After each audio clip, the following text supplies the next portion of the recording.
Extreme definiteness seems necessary, and that not only in the bright and impressive adjuncts of worship, but in the modes in which individual approach to God is made. Men's clubs where religious and political conversation is against the rules, as was the case in ours, furious visiting, children's pantomimes, and general activity and fervour certainly have their place and function.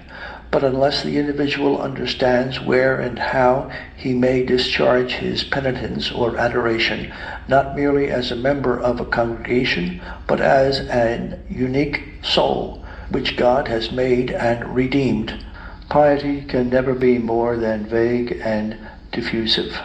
I dimly felt this even then, and since a man's soul is nearer to himself than any other can be, I began to see that I must begin with myself.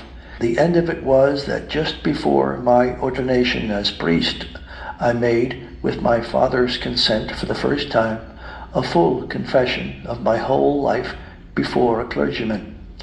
He was extraordinarily kind and skillful, though he gave me a penance which would occupy me half an hour every day until I came to him again 3 months later. And the joy that followed that confession was simply indescribable. I went home in a kind of ecstasy. My ordination also was an immense happiness, though I see now that there was a considerable feverishness in my motions. I went into the Addington woods alone, telling myself that I was now a priest, that I could do for others what had been recently done for me, and I went back to East London full of enthusiasm.